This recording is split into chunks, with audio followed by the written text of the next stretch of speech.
quem é leigo ou é formado na área de saúde ou saúde mental, mas não entende nada de população trans, vai dizer assim, mas meu Deus, uma cirurgia desse porte? Vai fazer hormônio para criança? Estou aqui fazendo a voz do povo. Mas será que não é Sim. cedo? Mas será que a pessoa não vai se arrepender? E aí, como vai ser? E como...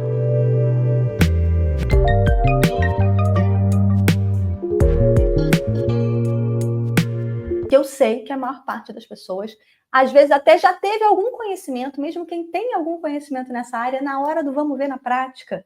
Eu vejo isso muitas vezes com os meus alunos, né? Então, que a gente precisa realmente desenvolver uma série de competências para trabalhar de forma geral, né? A gente sabe, mas que quando a gente fala de populações vulneráveis, quando a gente fala de população trans, quando a gente fala de criança, enfim, quando a gente fala de populações que já têm muitas camadas de opressão sociocultural, que já chegam no nosso consultório precisando, né, às vezes já tendo passado por uma série de situações difíceis na vida, com os profissionais de saúde, na tentativa de acesso à saúde, chega no nosso consultório, é ainda mais importante que a gente faça um trabalho muito competente com eles. Tenho o prazer enorme de estar com o Dr. Marcelo Prachedes, que é uma das pessoas, né? Eu andei assuntando, falei, gente, quem que vocês me indicam para eu chamar para falar sobre esse tema? E receber ótimas indicações sobre o trabalho dele. Então, conta um pouquinho para a gente assim, da sua trajetória, da sua formação, como é que você fez esse caminho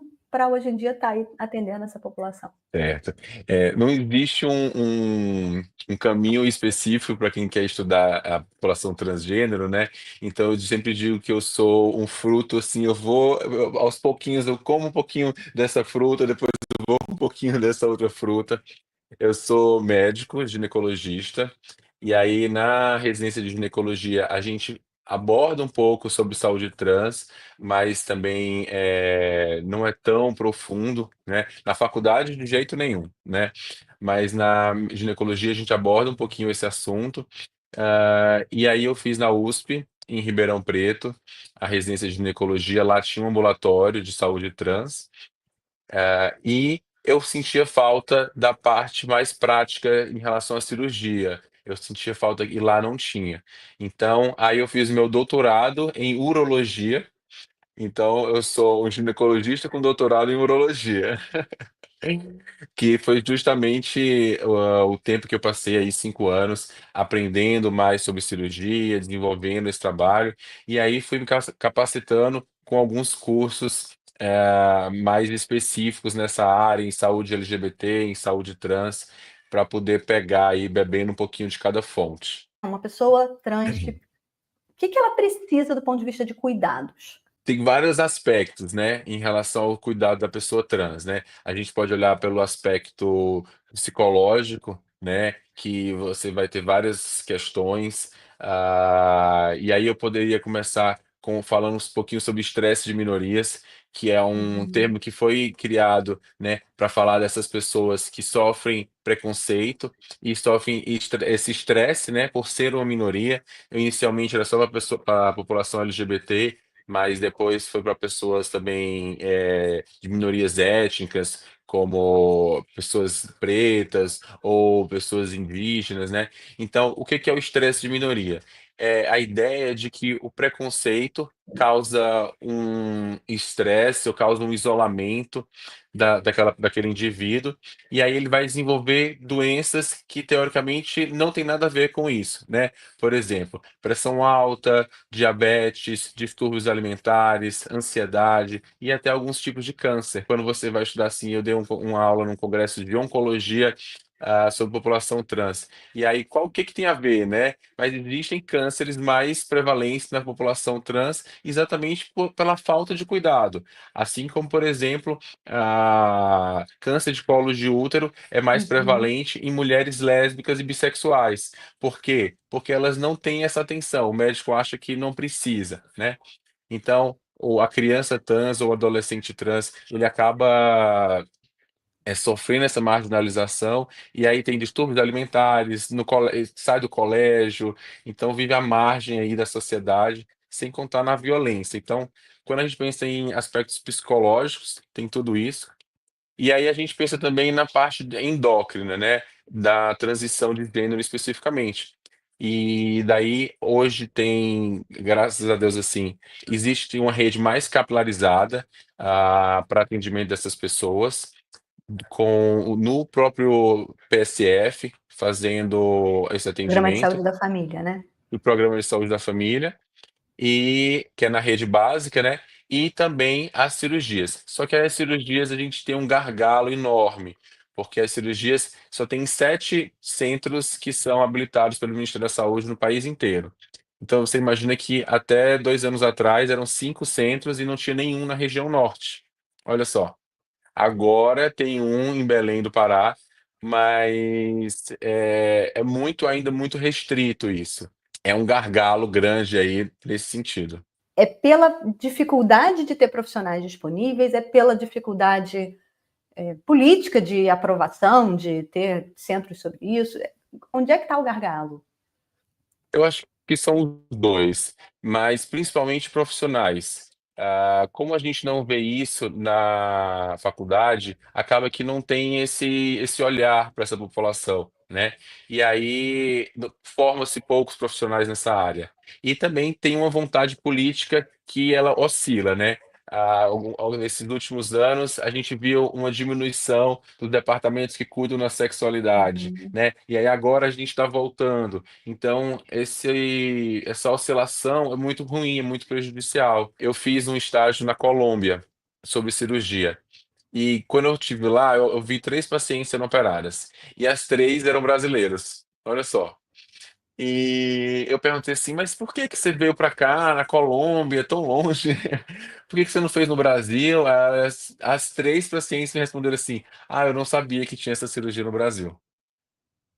Nossa, E não tem tanto tempo, isso tem 3 anos. Então, assim, ainda existe um pouco conhecimento da população trans, em relação a quem faz a cirurgia aqui no Brasil, e realmente são poucos profissionais que fazem essa cirurgia aqui ainda. quem é leigo ou é formado na área de saúde ou saúde mental, mas não entende nada de população trans, vai dizer assim, mas meu Deus, uma cirurgia desse porte? Vai fazer hormônio para criança? Estou aqui fazendo a voz do povo. Mas será que não é Sim. cedo? Mas será que a pessoa não vai se arrepender? E aí, como vai ser? E como você falou, tem, né, assim, apesar de já terem muitos estudos, é ainda uma área pouco estudada. Qual é a segurança que a gente tem? Né? Eu fico pensando, se o povo tem medo da Joia. vacina, tem muito Sim. mais medo da cirurgia. Parte da hormonização, o que que acontece? Então, eu vou dar o hormônio do gênero com o qual a paciente ou o paciente se identifica, né. Então, por exemplo, mulheres trans, eu vou dar o estrógeno, e os homens trans eu vou dar a testosterona. O hormônio, em até certo nível, ele é algo reversível, né. Existem coisas que são irreversíveis, mas existem coisas que são reversíveis, né. Então o hormônio, ele vai fazer uma mudança corporal. No momento que você para aquele hormônio, você diminui e volta aí a outra o seu hormônio de base. É lógico que a testosterona, eu sempre digo, a testosterona é muito forte, então a testosterona vai aumentar aqui a sua testa, vai deixar o seu rosto mais largo, vai engrossar a sua voz, e isso não é reversível. Mas o estrógeno, por exemplo, ele vai fazer uma distribuição diferente da gordura corporal, vai fazer um aumento das mamas, e isso é parcialmente reversível, né? Vai diminuir o pelo, então o estrógeno, algumas coisas são reversíveis. E aí a ideia é que isso diminua a disforia do paciente. Então, há uma diminuição da disforia já com o início da hormonização. Então, só da pessoa aparentar menos, né, essas características sexuais que ela não deseja, né, por exemplo, o pelo, a voz, isso já diminui a disforia. A disforia é o sofrimento, né? Então, eu me Isso, entendo como uma mulher e tenho um corpo que não faz sentido para mim. E aí eu vou chegando na puberdade, esse corpo vai se desenvolvendo, vai ficando cada vez mais masculino. O que eu faço com isso? Então, esse sofrimento é uma das grandes fatores de risco para a saúde mental dessa população. A principal solução para isso não é ficar tratando uma questão psiquiátrica que a pessoa, né, enfim, que é consequência disso. A é. principal forma da gente prevenir, né, e tratar secundariamente esse tipo de caso é a gente exatamente ajudar essa pessoa no processo de, enfim, reorganizar o seu corpo de uma forma que dê a essa pessoa mais conforto emocional, Exato. não é isso? Isso. E aí a gente fala, que nas pessoas trans, né, com incongruência de gênero, ou seja, o gênero é incongruente com a identidade, né. O que que acontece? Há uma ansiedade maior, tá, há o risco de depressão maior, o risco de adição ao álcool, ao uso de drogas, né, Uhum, como forma de escape, e o próprio suicídio, que é o mais grave de todos. O arrependimento, os estudos mostram, tem um estudo que é o maior estudo de coorte, que é um estudo que segue as pessoas ao longo do tempo, que ele seguiu, que é o de coorte de Amsterdã, que uhum, seguiu desde 1970 até 2015. Então seguiu 7.000 pessoas. E ele mostrou que o índice de arrependimento é de 0,6%. Então, também não tem na medicina algo que você se arrependa tão pouco. Tá? Para você ter uma ideia, o arrependimento de cirurgia de prótese de joelho é de 14%. O arrependimento de cirurgia de coluna é de 12%. Então, assim, também não tem algo que você se arrependa tão pouco. Mas nós somos seres humanos. É lógico que alguém vai se arrepender, é lógico que isso pode acontecer, né? E como que a gente vai minimizar isso? Com o acompanhamento adequado, né? Por isso que existe a regra aqui do Conselho Federal de Medicina de pelo menos um ano de segmento, né? Então a pessoa não pode chegar hoje e dizer assim: "Ah, eu quero fazer a cirurgia". Não, você uhum. precisa de segmento multidisciplinar por pelo menos um ano para fazer a cirurgia. Do ponto de vista de cirurgia, sensibilidade, cuidados, né? Porque tem a questão estética, que a gente percebe que precisa ser realista essa expectativa da questão estética, né? Mas e a sensibilidade, como é que fica? Olha, o meu doutorado foi exatamente sobre isso, sobre a sensibilidade.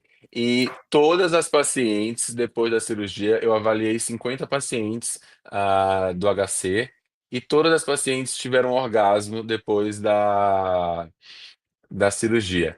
E uma coisa curiosa é que essas mulheres trans, e agora eu tô falando das mulheres trans, elas têm geralmente o que a gente chama de acoendar, né? Ela pega o pênis, puxa e coloca lá para trás, para poder não aparecer na roupa.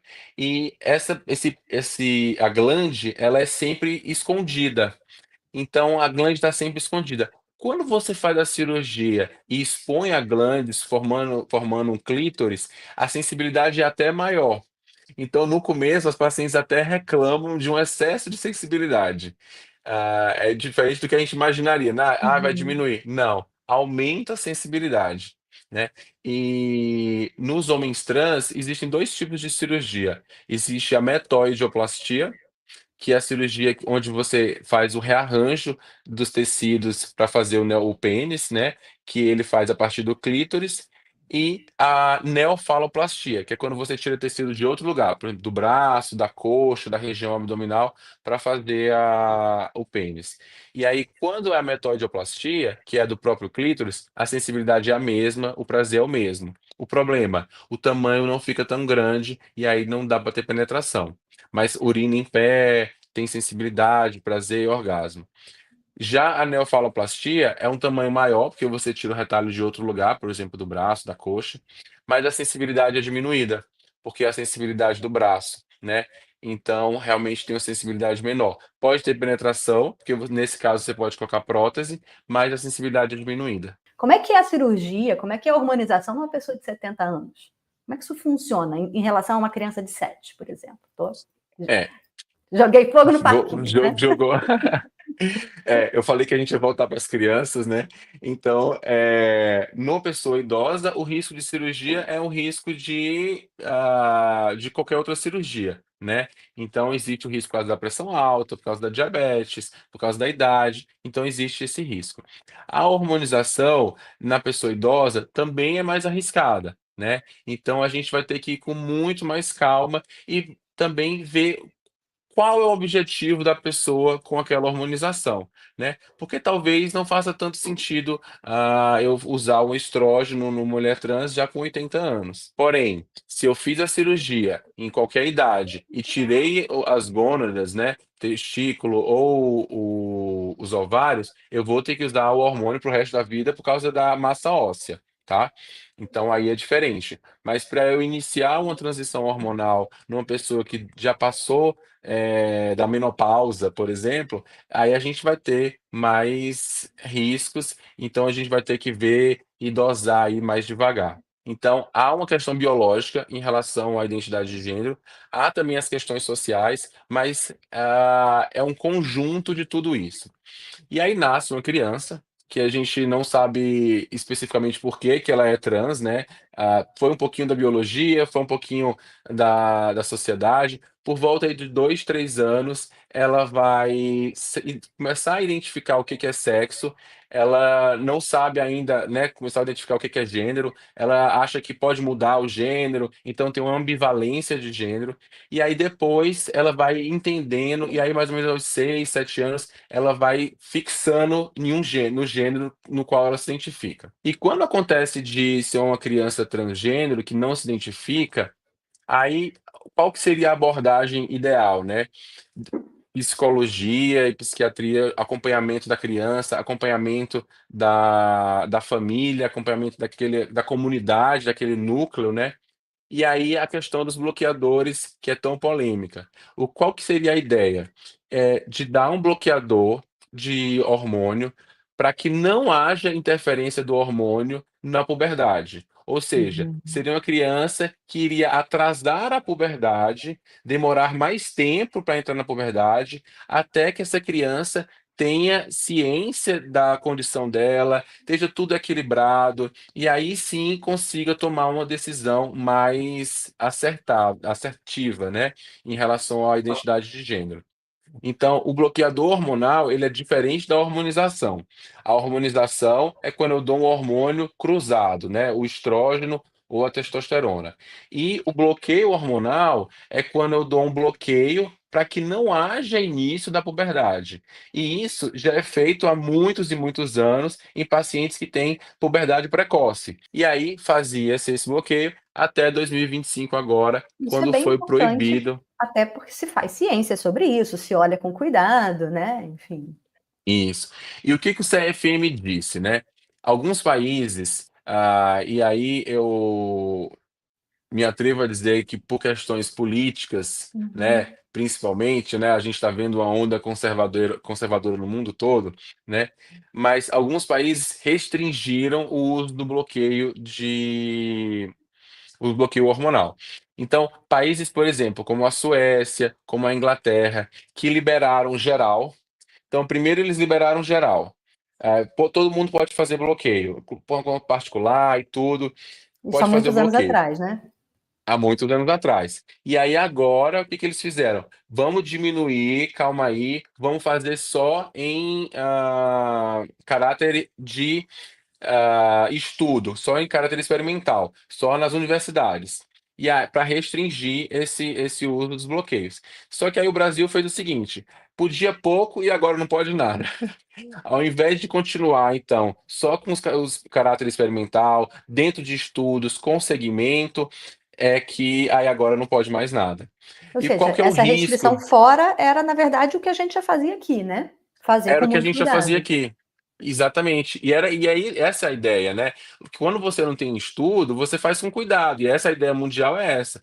Porque o que que começou a ver? Que há uma diminuição da massa óssea. Só que essa diminuição da massa óssea, quando você faz o bloqueio, ela é momentânea. No momento que você para o bloqueio, que você libera a puberdade, a massa óssea volta.